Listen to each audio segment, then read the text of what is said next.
more of those working in this space, providing support, is actually how profound the impact can be and how long lasting it can be. So it is my absolute pleasure to introduce to you one of the leading experts on economic abuse who's been doing this work for over 20 years, is Dr. Nicola Sharp-Jeffs, whom has not only set up the charity in the UK called Surviving Economic Abuse, but is also working globally now on a consortium and collective who are all working across the globe to put in very, very clever and preventative measures and working alongside some of our most leading financial institutions, which we'll learn more about. And following that, I'm overwhelmed and joyous to introduce Hannah Grace Stender, who is the board chair for Speak Your Truth Today, which is a organization which provides a safe space on a social media platform, Facebook, for those who are enduring or experiencing domestic abuse, which is supported by those whom are either trained or part of the process of auditing it, and ensures and enables a really safe space for people to share their experiences. But in addition to that, Hannah is a business owner, an advocate, and a local volunteer. And I loved your way that you sort of introduced yourself at the last event that we were at, where you said it's your 23-year anniversary of freedom.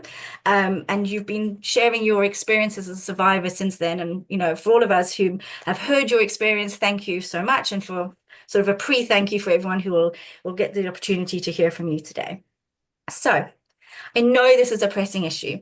And I think that when we often think about domestic abuse and how it can impact us, we often are told about it in the way of, you're in the relationship, you are considering leaving, there's a point of post-separation, and then after that, there's a space where you are still enduring, you know, stalking and harassing behavior and other forms of domestic abuse. One of the things that we've not done exceptionally well as an overall sector is really dig into some of those early warning signs and some of the things that we potentially see and have concerns and questions about, but perhaps don't know how to dig into. So we're hoping that by the end of this session that you will feel equipped enough to turn to a friend, family member, or colleague and ask questions if you fear that they're experiencing financial abuse. But most importantly, if someone does make that disclosure, you'll be able to refer them to that specialist support service. So Nicola, starting with you. We know financial abuse is a big sort of over, you know, an umbrella term.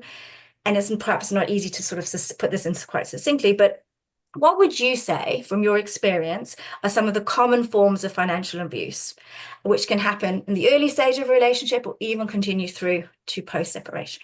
Thank you, Nicola. Thank you.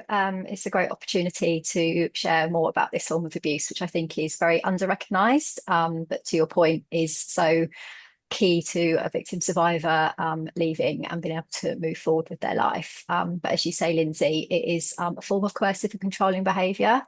And that means because it doesn't require physical proximity, you know, you might have fled or gone somewhere where the ex doesn't know where you are, and yet they can still continue to control you financially. So it's really important to understand.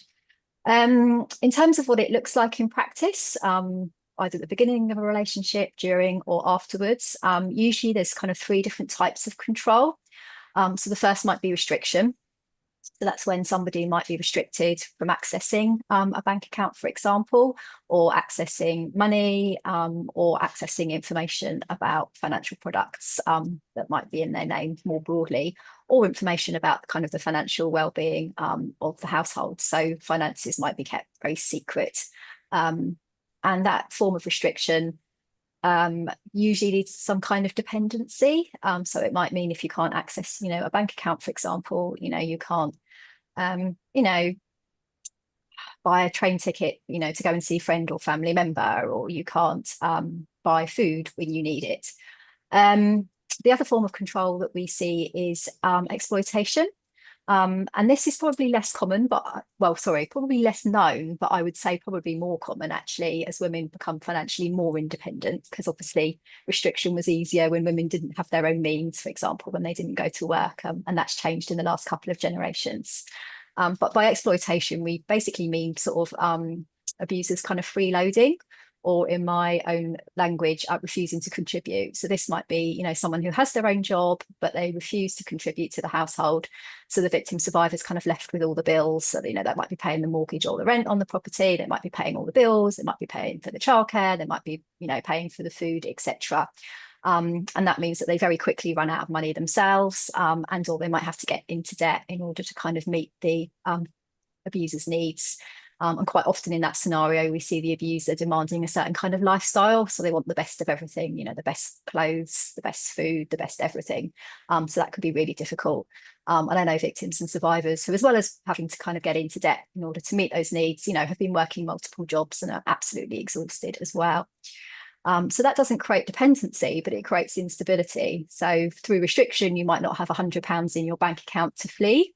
But through the instability, you might just not have a free £100 similarly to flee because you're so busy meeting all the bills and debt repayments.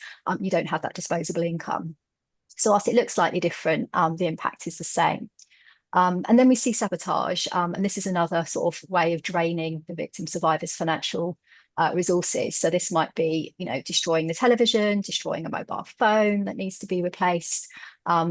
We often see as a form of exploitation, in addition to a victim survivor perhaps having to take out debt, actually being coerced into debt by the abuser. And they might be aware of that debt or they might not be aware of it. But the long and short of it is that if they're being exploited in that way and someone's taking out credit in their name, then that's likely to sabotage their credit rating as well. And again, that has huge implications moving forward. For example, you know, if they need to pass a credit check in order to access housing or to get a job in some spaces. So those are kind of the three different ways in which sort of financial abuse shows up. Thank you so much for that. I love the way that you've been able to categorize it into sort of three distinctive different sort of sections, because actually you may identify as having experiencing many of them, but actually having that as a clear route and sort of seeing how in some ways we can say and quite honestly say that those that choose to be abusive are choosing to go down that pathway. This is a choice that they're making to use these tools and resources to exert that power and control over you. Thank you so much for that. Hannah, sort of in a way, if you don't, how do you feel that this type of abuse is potentially different from the other forms of abuse that we are, you know, very well spoken about, we know very much, we are very aware of if somebody makes that disclosure? Sure. So the really interesting thing about financial abuse is that it is so subtle and so behind the scenes. It is so unseen by anybody else. Excuse me.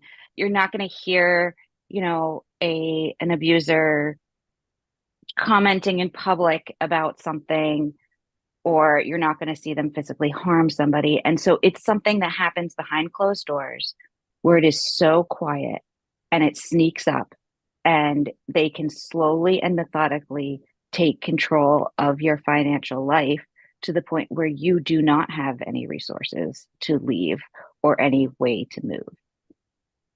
So it also has very different long-term effects. As a survivor, once you have left, you can go to therapies for everything you've been through. You can seek medical help, but the financial impact can stay with you for so long and can drastically impact the rest of your life. Personally, I've 23 years out, and I am finally able to get a loan for a car. I'm finally able to have a credit card. It was very exciting when I got a credit card. I'm 43 years old.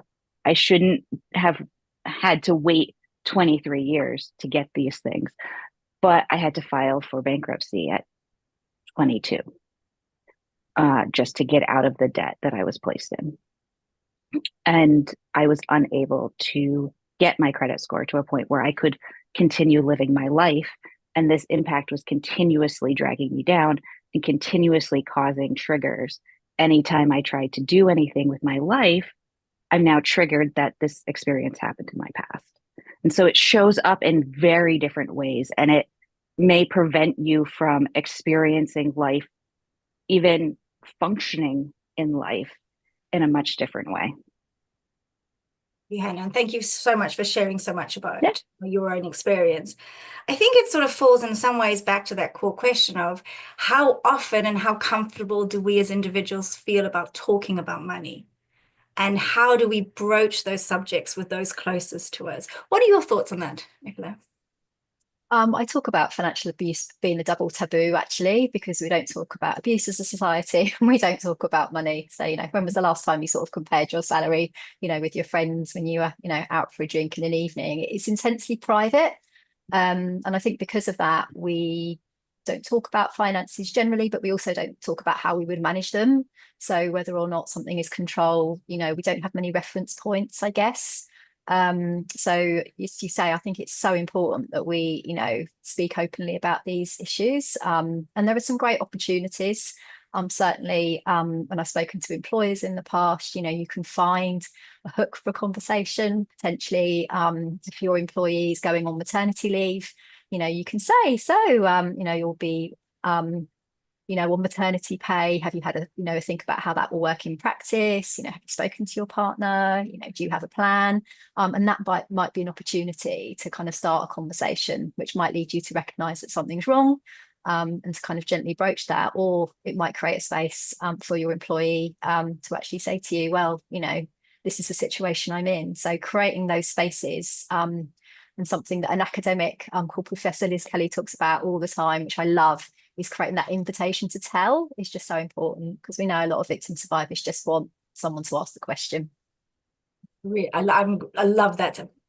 Liz Kelly, amazing. But I love that, the invitation to tell. And I think, part of this session is really about us digging into that space about how do we do that well, with compassion and empathy and without judgment, to those closest to us. I suppose, Hannah, I'd love to extend that question for you, because obviously we're sitting in the UK, we have different support systems that are available, through maternity leave, through other benefit systems. How would that type of question would have landed, do you think, in the US? I think it's so tricky. And as Dr. Nicholas said, that it is so taboo that we don't really even discuss when people are having hard times trying to get onto maternity leave, which is something we struggle with here.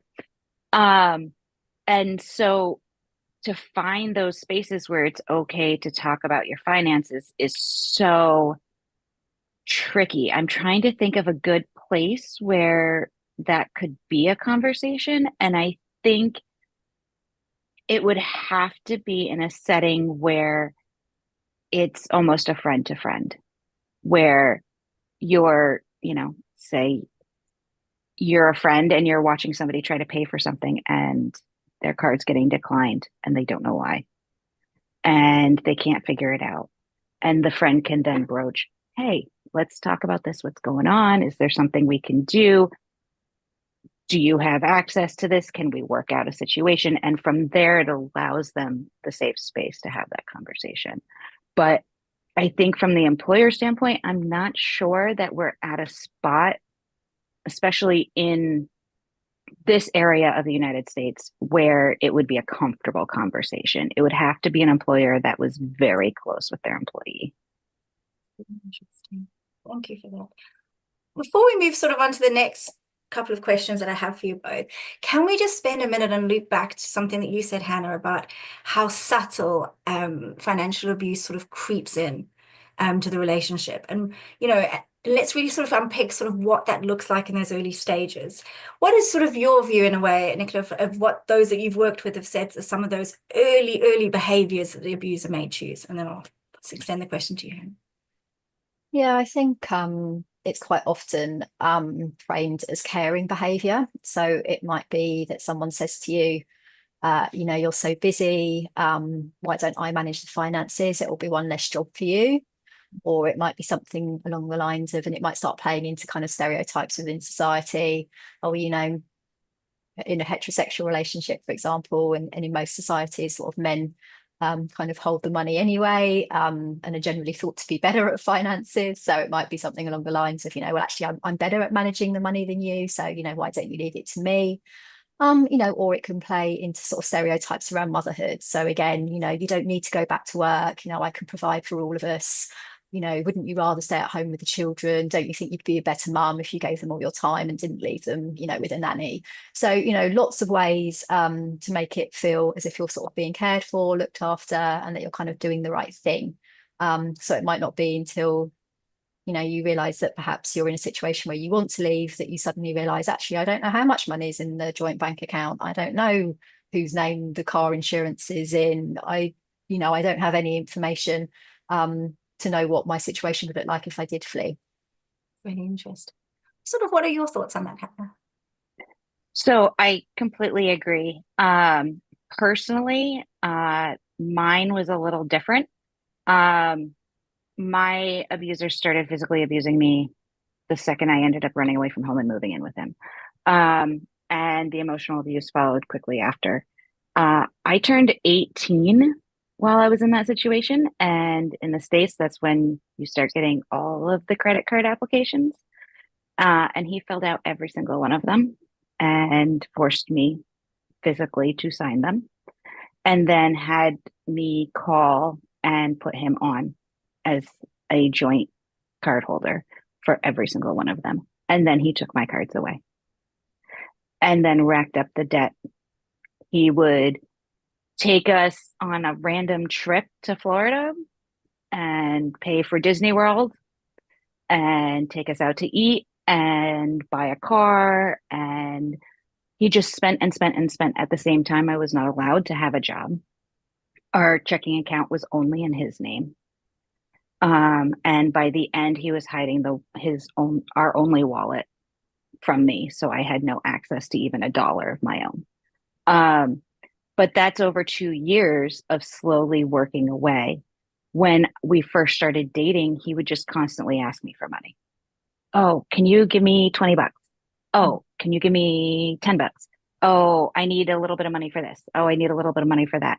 And so I was already in this habit of handing things over to him and giving him money. And so that by the time all these things started happening, it was just second nature. Oh, he's the one who has all of those things. I don't need to worry about it. He's got it, until it reached the point where I had nothing. Interesting. Thank you so much for sharing that. And I think it really does echo in that piece is that it is so subtle and done in such a way, like you say, Nicola, about it's done through caring behavior. It's framed in a way that it's going to help you and that it's going to make your life easier. And in many instances, it's those pieces around you know, that first stages of without me, you can't live. I am part of your future. I am your future. I become the center of your world, and this is how I achieve it. I suppose the other piece, before we sort of move on, is to say, in those moments, how do you think friends or family members would be viewing your relationship? And you know, you were really brilliant at sort of bringing forward that moment of if your friend is struggling to pay for something, you could perhaps jump in. But what do you think friends and family members were potentially observing? I think it depends on whether or not they're seeing the whole picture and the environment they're in. So culturally, in my world, it is very common for the one who would be viewed as the abuser or the abused in the situation to have a job, to be financially independent. And so from the outside, it would look normative. And so to find out that they didn't have access to their bank account or didn't have access to a credit card or this was going on would be a red flag for friends and family. However, there are other parts of our culture and society where that is not a red flag. That is not something that is seen as a problem because it's just expected. And so I think that it really is, if you're in, you know, this cultural situation where friends and family are used to seeing you dealing with your own money and then suddenly you're not, that's a pretty big red flag right there for someone to pay attention to. Really interesting. Nicola, do you have any thoughts on that? Yeah, just to add, I think it's really about you knowing the individual and what would be or what was their behavior perhaps when they met someone who was abusing them. So another example might be, you know, someone who works, loves their job, suddenly saying, actually, you know, I'm giving it up or I'm not going back after the kids. You know, that could be a red flag as well. Really interesting. And I suppose it all drills down to that sort of same piece about how freely are we talking about our economic independence amongst our friends and family members, and so that we're able then to have that point of reference to see a change is really great, is really interesting. Okay, slightly moving on to sort of digging into the sort of the psychological and emotional impact of it. We all know that finances at the best of times can be something that elevates us or can drag us down. And knowing that, we're getting to March for our end of our financial year, we're all faced with fear about what in the UK, what our council bill will jump to be, for example, and we know that it can change and impact our lives. But obviously that's in minor compared to the impact of long-term financial or even short-term financial abuse. But what do you think, for example, are some of the impacts of independence and self-worth on those during? Nicola. Yeah, so I think it's a really interesting question, because one of the reasons when I actually did the first piece of research around, I call it economic abuse, because it just recognizes money and finance, which is the control of financial abuse, but everything also that money can buy. So it kind of extends into economic resources as well. And I do think it's really important that we recognize kind of all the behavior of an abuser to kind of hold them accountable to it. But certainly one of the reasons that we haven't recognised financial or economic abuse is because for a long time people, certainly in the research community, actually treated it as emotional abuse, because a lot of it, as we've kind of already talked about, will impact kind of your self-worth, your self-confidence.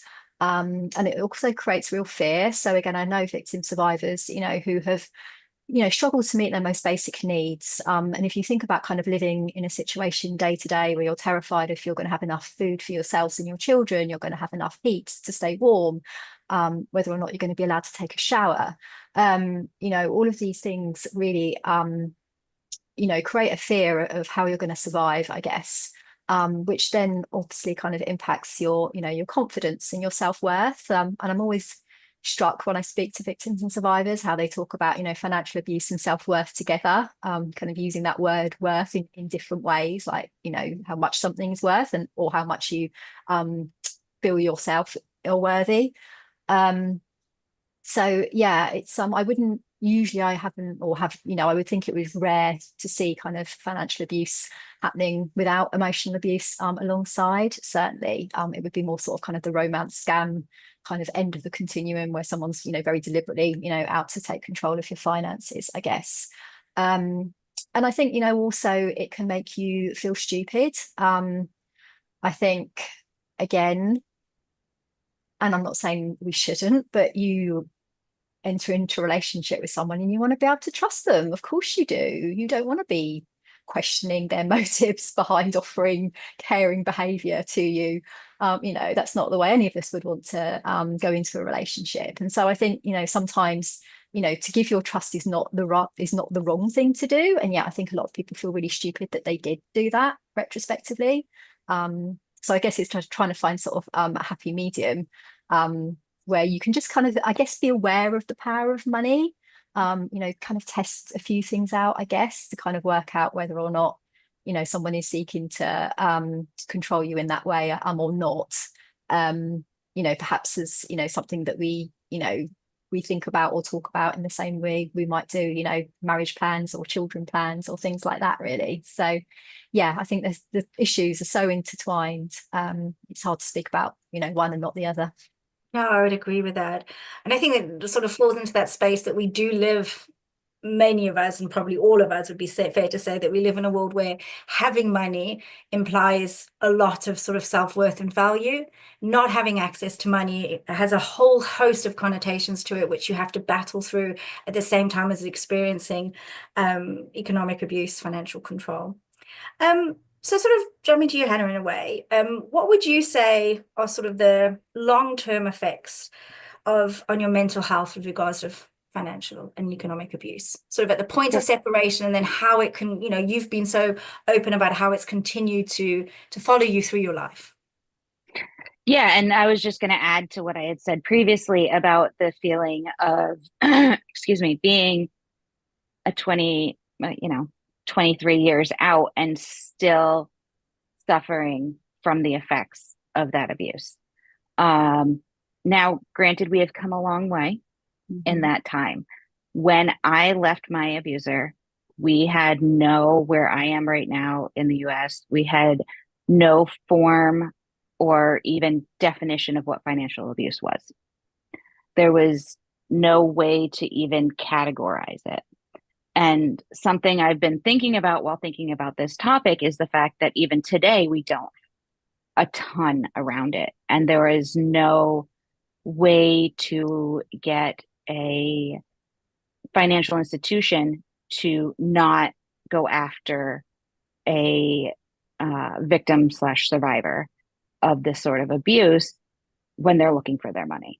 And so that's where a lot of the long-term effects can really wreak havoc on your entire life. As you said in my bio, I'm a business owner. I own a food diagnostics laboratory. We're very successful. We have a huge lab here in Vermont, and yet my name isn't on almost anything because we couldn't get a loan with my name on it. And that is, in a way, it belittles you even further because you now, after surviving this isolation and this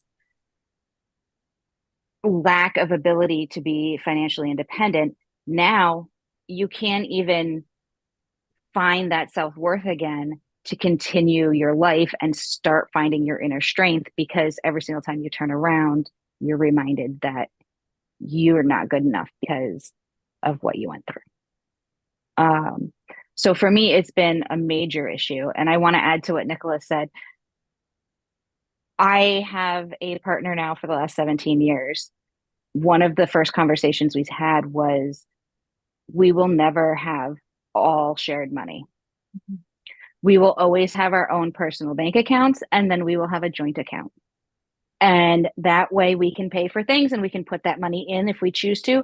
But my partner, as much as I love him and trust him, will never have full access to my finances, and I will never have full access to his, to ensure that no matter what happens, life down the line, there is always that backup for myself.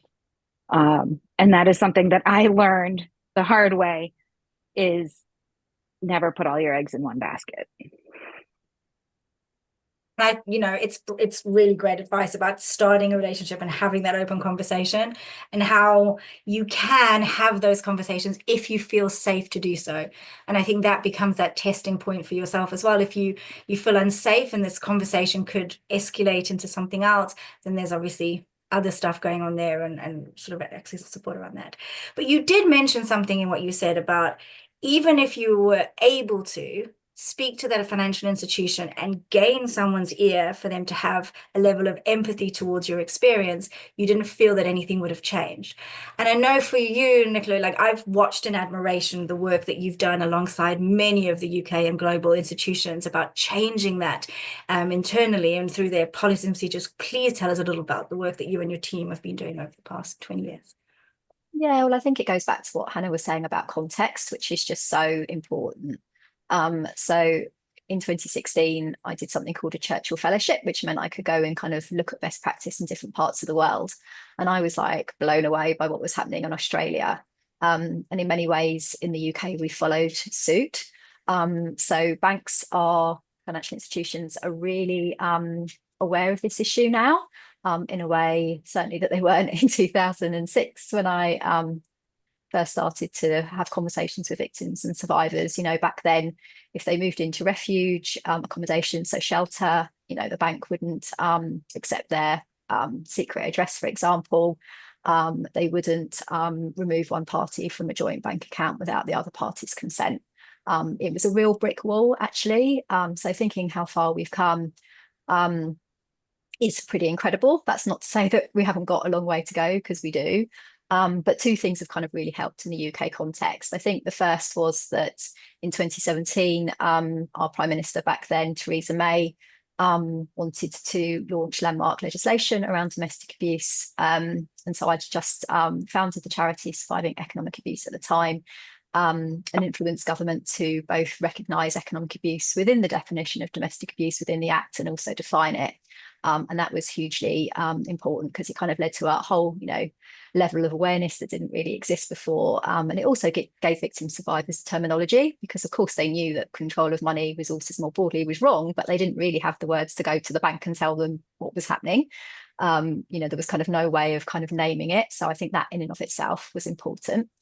And then secondly, at the same time, from someone with a violence against women and girls background, I'm now very familiar with financial services kind of policy development. But we have something called the Customer Vulnerability Agenda. And that was happening at roughly the same time. So financial institutions started to recognise that some customers were kind of disadvantaged in terms of their access to financial products and their ability to use them. And they recognise different drivers of vulnerability, and they recognise relationship breakdown as a driver. And then again, through work with the charity back then, they recognise domestic abuse and economic control sitting within relationship breakdown as a driver to customer vulnerability. So that led to various different forms of guidance being developed, and banks and building societies being encouraged actually to support victims of domestic abuse.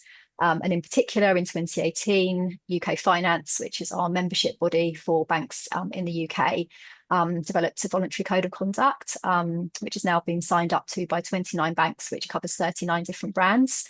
And basically, it's a set of principles which banks sign up to. So there's some level of consistency for victim survivors in the UK.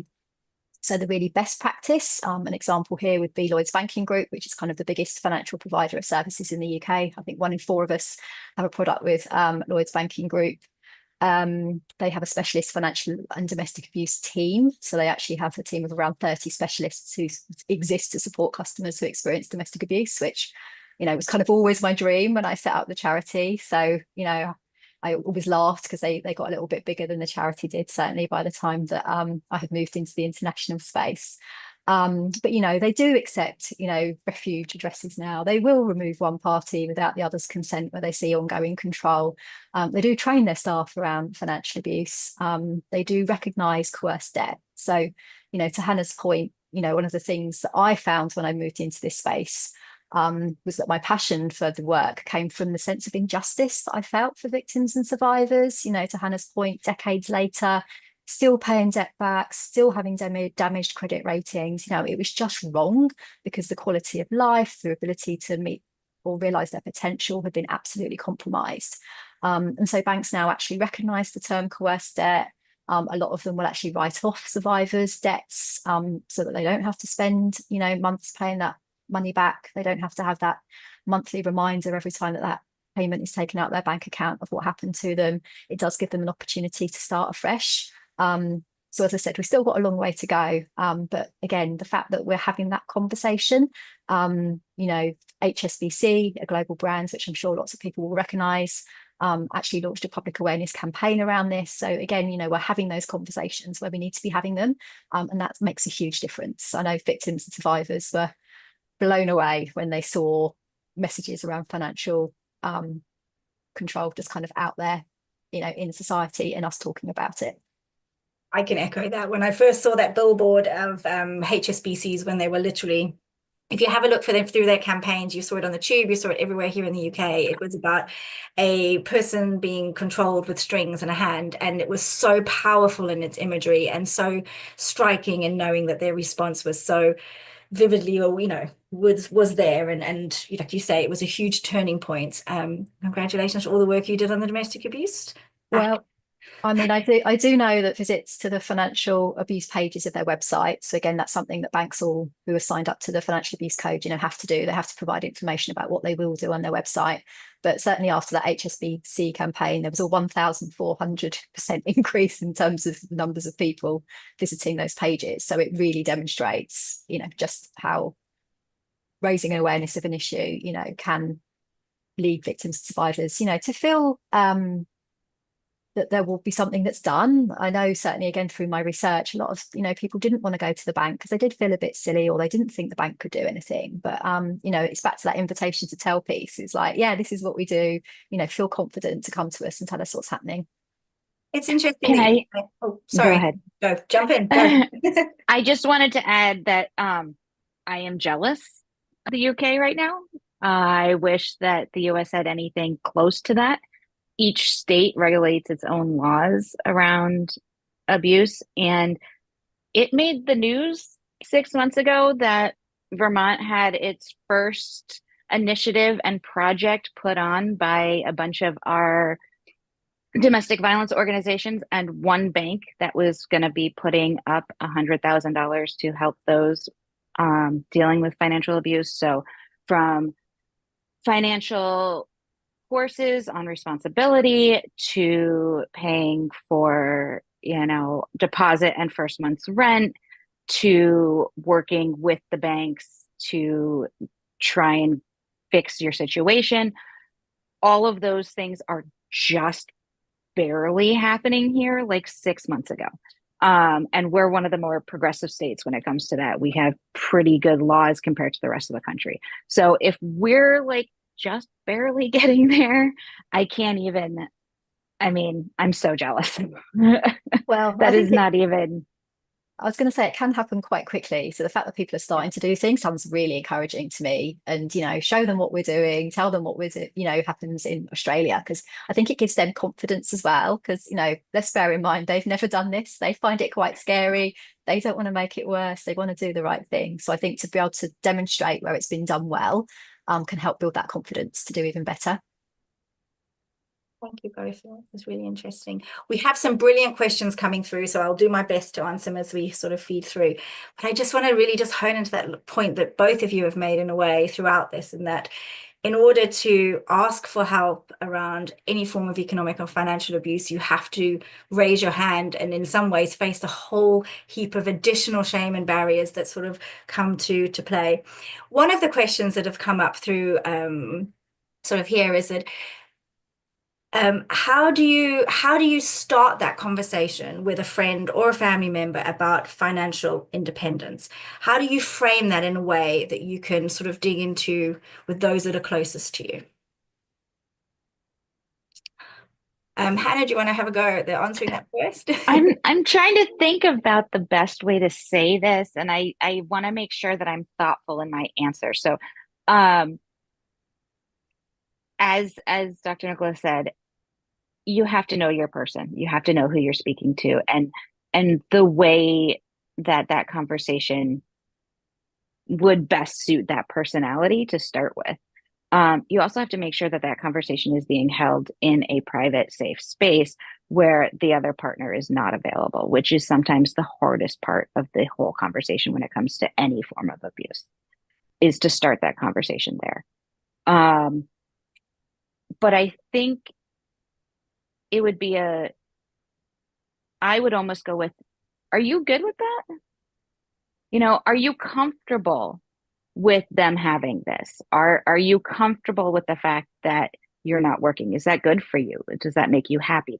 And those conversations, like asking them what their personal feelings are about it, might help them find the ability to have a bigger voice about it. I think that if you start from a place of, oh, you should be the one to be independent, or you should do this, you're not going anywhere. The conversation's going to get shut down. You're adding to the abuse of somebody else already telling you what to do. And it doesn't help the person that's experiencing it. If you start from, hey, are you good with that? Does that feel good to you? Like, would you rather have it this way? Because there are options to make that happen. And I'm happy to talk to you about them. So I think conversations like that are probably a much easier way to actually have that conversation with family and friends.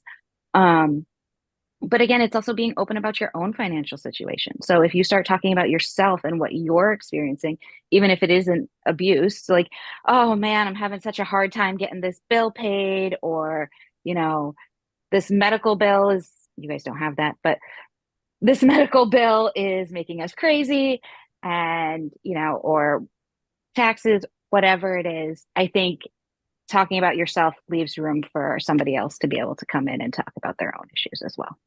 I think it's really interesting. I sort of sometimes go back to this notion that we are only as financially literate as the environment in which we were brought up into, and how our friends and our family members have spoken about finances.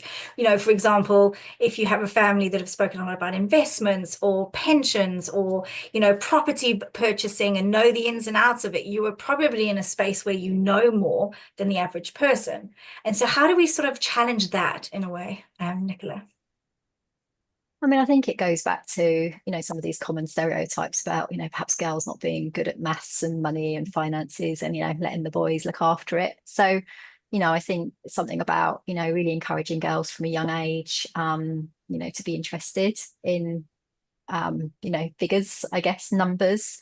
I think there's a huge amount of potential in terms of banks themselves. So certainly, again, in the UK, the curriculum that's taught in schools creates space to have conversations about money. And I think you can have really good conversations about, how to budget, for example, or how you'd use a bank account. I think there's kind of less discussion about what money means. I mean, I think ultimately what we're talking about in this conversation is money is freedom, money is choices, money is doing what you want to do. And I think, kind of instilling young people, boys and girls, because, we would want, whatever the relationship looks like, you would want one kind of partner to always be encouraging the independence of the other and kind of recognizing the importance of that. I think to be having those conversations super early on would be really helpful. And I think, again, as I've kind of already inferred to, just recognizing different life stages, perhaps when you go to university, that's an opportunity, to receive some more education, perhaps when you buy your first property, perhaps when you start work, perhaps if you have children, again, when you start work, talking about, a pension place scheme, I think there's lots of, life stages and points where we could start having conversations and finding ways, whether you're a bank or an educator or an employer, to kind of give the people that you're working with the knowledge that they need. Really, really helpful. I would just add that, you were saying those who were brought up with investments and pensions and stuff like that have a different education on financial understanding. I would also add that those who have had nothing and have had a parent who is working 3 jobs to cover your daily bills and wondering about food also has a very, very vast understanding and education about finances that a lot of us middle people didn't have, because they had to be aware of it. Because of that, they actually have almost more understanding of the pros and cons of financial freedom and financial availability in general. So I would just add that, both can be that way as well. Yeah, I would build on that. I think just also to say that it doesn't, you might have all the investments in the world, all the money in the world, you might be the most financially literate, knowledgeable person in the world, but it won't stop you from being abused necessarily, because, it's not so easy for the abuser to take advantage of you, but they will find ways of doing so. So, I think we have to kind of recognize that these things are all like protective factors, but they're not gonna stop abuse from happening. So, I think that's also really important, because I think a lot of people, certainly one of the surprises I had when I set the charity up was because I'd always worked in services that served the community. They supported survivors who didn't have anything at all, and survivors who had, kind of lost a huge amount, but for all intents and purposes, from the outside looking in, looked absolutely fine.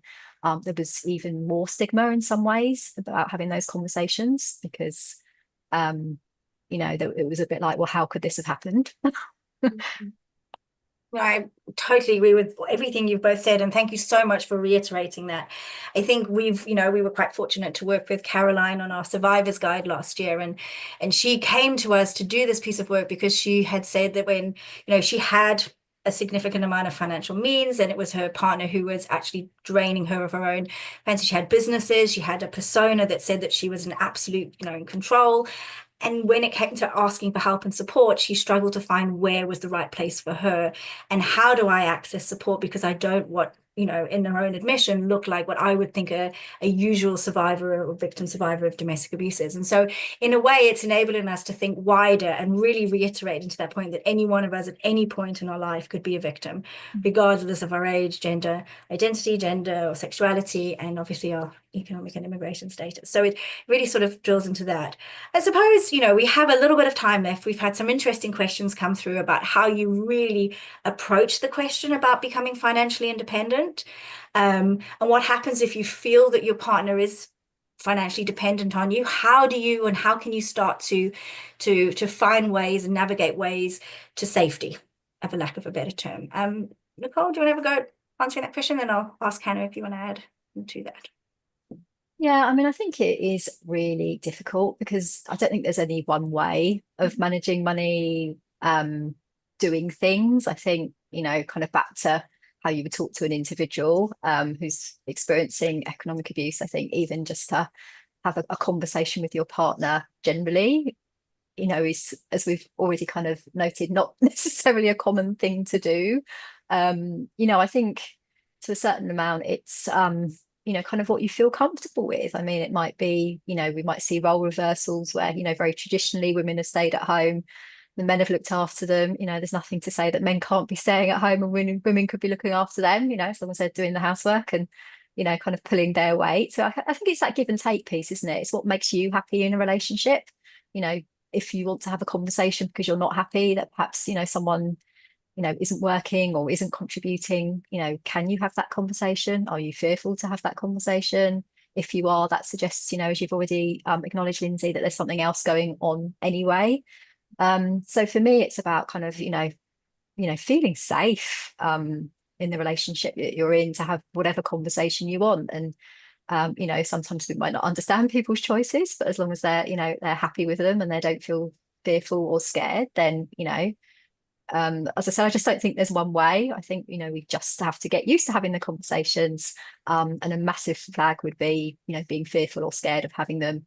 At which point, you would be saying, well, maybe you want to, get some outside, support in relation to this. Perhaps this isn't for you. Perhaps you need support, to move on and do something else. So I don't know if that's a answers the question particularly, but I think really. it's really hard. No, it does. And I think that's really true, isn't it? It's the fact that, through all of this, there isn't a clear, perfect pathway through it. And, it's individual to each person. And it's knowing that, if you don't feel free and safe to have a conversation about money and you're scared of either the physical repercussions, but also, you may have a partner who becomes emotionally abusive or sulky or quiet or will retaliate in many different ways that wouldn't be recognized, as safe. And it's really unpicking what that safe feels like for you as a person. And, and then if that is the case, what do you do next, I suppose, is the big question. From Hannah, from your perspective, what do you do next when you sort of have that moment where you recognize that all your finances have been tangled and you can't break free of them? Who do you go to? How do you start that journey? I think in this day and age, it's very different than it was in mine. But in this day and age, go online, find out where your supports are. If you're in the UK, look up Dr. Nicola. Her organization's doing so much. They can give you the tools to see where you can start searching for help and where you could start finding your next path forward. I think for us, especially for organizations like Speak Your Truth Today, I think having that conversation, I've seen many service users ask the question about, hey, is it normal for my partner to be, holding the credit cards, or is it normal for my partner to be spending this money and asking me for money all the time?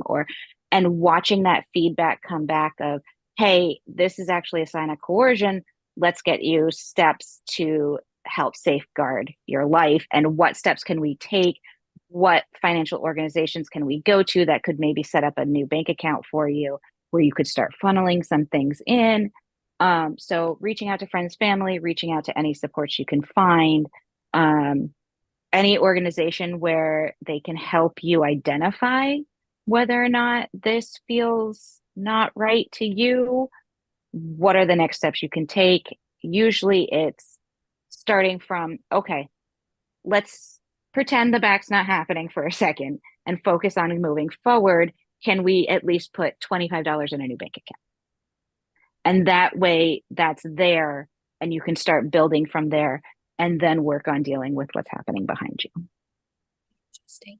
I suppose from your perspective, Nicola, those coming to surviving economic abuse, in those first calls and those first sessions that they have with advocates, it'll be a moment of going, this is what I can see has happened in front of me. This is the impact of the financial and economic abuse. It might be credit card debt, it might be a particular piece. But I suppose the next, and please do, correct me if I'm wrong, then the next stage is sort of digging into the unraveling of what other web exists connected to that, doing sort of credit reports and figuring out other stuff that's happened. I'd love to hear how you guys would approach that. Yeah, so the charity is actually second tier, so it doesn't provide direct support, but basically has worked with frontline providers to skill them up in economic abuse to be able to respond to anybody who would come to them. Because again, as I said earlier, not only might people not name their experience of financial abuse as financial abuse, but they might not even recognize it until they do have a conversation with somebody. So it's really important that, someone in a mainstream frontline organization can kind of recognize when something's wrong. So an organization that Surviving Economic Abuse worked with really closely when I set it up was an organization called Money Advice Plus, which provides money and debt advice. And one of the things that they would do commonly for anyone who's experiencing any kind of financial difficulty would be to do a budget with them.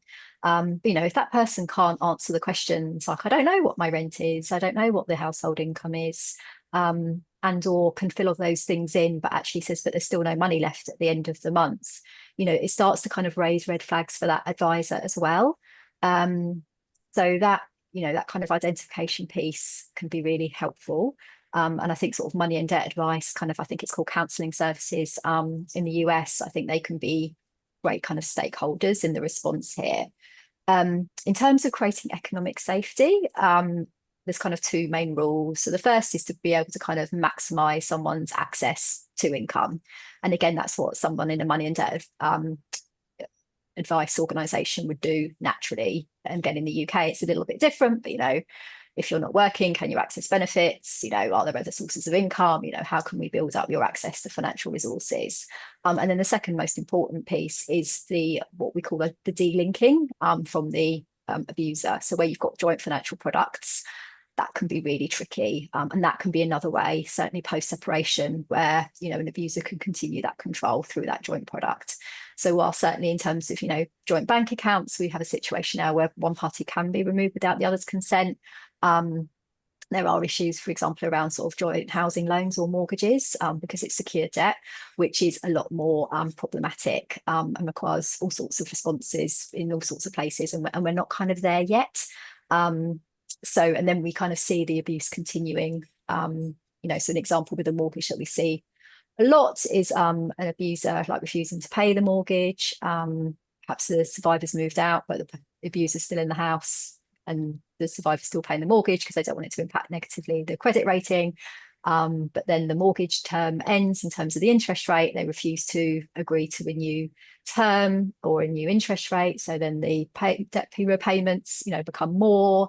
They refuse to sell the property, and it just turns into a really vicious circle. So it's an issue that certainly I've stepped away from surviving economic abuse now because I work internationally, but I know it's something that, that work started when I was there. It was something that I raised with UK Finance around their next iteration of the Financial Abuse Code. Please be looking at mortgages. And they actually created a report called Financial Freedom Taking Back Control, or words similar to that. I never get it quite right, to kind of really unpick this issue. But I think what it does talk, kind of speak to is the fact that, you often need legal advice in some of these situations as well. You need systems to speak to each other. And I think, that's the biggest challenge that I see, certainly in the UK context, but also in the other contexts that I work in, is that, it'd be fantastic to have, a response in one space, which is brilliant, but, you're always going to come across other systems or up against other systems that kind of either stop you moving forward further or undermine what's being done. So it's really important that the whole of society and all our institutions within it are supporting victims and survivors, to be safe, to remove those barriers to safety. That's really important. I just want to add real quick, I know we're running short on time. a couple things that have happened, at least in my area, is that you can actually try to prove identity theft for ongoing financial abuse after you've left. If they continue to try and use things that are in your name without your say, you can prove identity theft. The other thing is that financial abuse has now been recognized, especially in this state, as part of what you as a way to get a relief from abuse order. So if you are experiencing financial abuse, you can go to the police and ask for a restraining order right then. And that will count as enough for them to start the process of figuring out and separating your lives.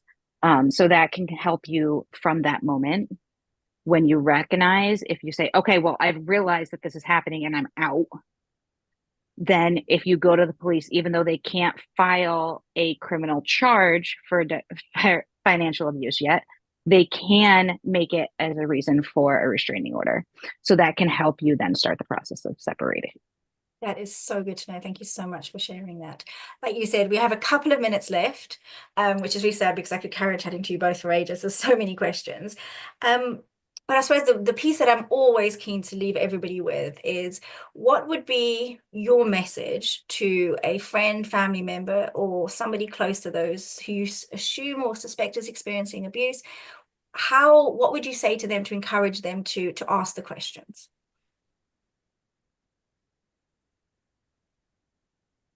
I think the way I've already stated it is really, talk about, are you happy? Does this feel good to you? Is this your choice? Is this what you want to be happening? If it's not, that's the red flag. And I think that right there is how these conversations get started.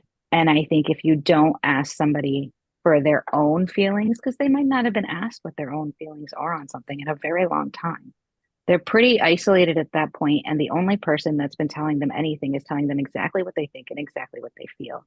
And so to have somebody in their lives say, hey, does that work for you? Might open up the world for them. And thank you for threading that through the entire session. It's been really, really pertinent and very important. Thank you. Nicola, your thoughts? And I would just add, hey, I'm here when you're ready. You might not be ready. You might not want to have that conversation right now. You might be really irritated with me for asking you those questions. I don't want to answer that question. I don't want to admit that. I don't want to see the situation I'm in. So yeah, I would also just be saying, and hey, I'm here. And support is out there. Absolutely. And I can help you get there if you want me, if you need me. I would say something. As a friend or family member, often we toil with, should we be the person that should say something? If I say something, will I damage this friendship? If I say this, if I don't say this or don't say that. And I think both ways that you've posed it are really open, honest, and non-confrontational, and really sort of easy starters. So thank you both for that. Thank you for everyone who joined us. It has been an absolutely brilliant session. I hope that it's been incredibly useful for those who've had questions or thoughts around financial and economic abuse.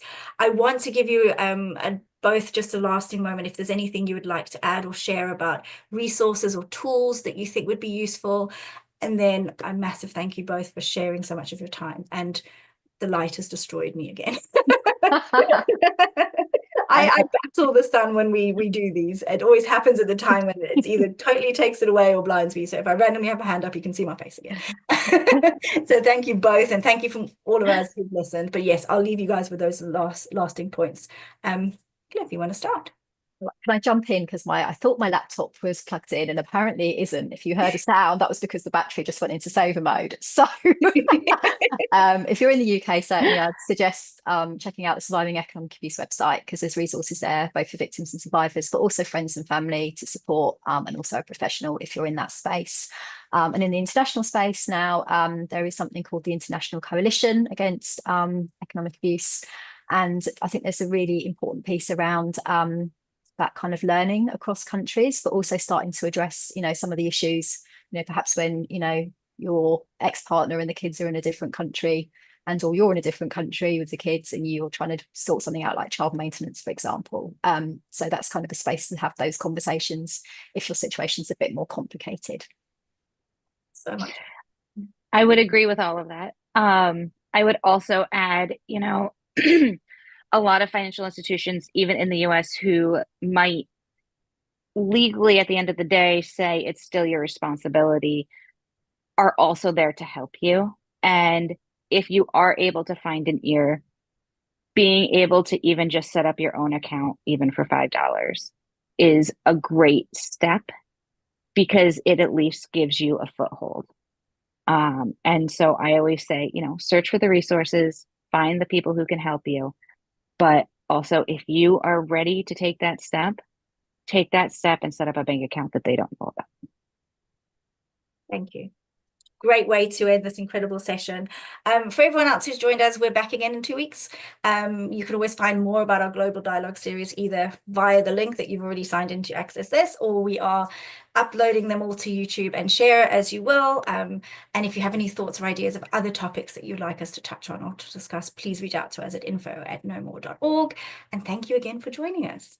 And I'm here. Block out that sun.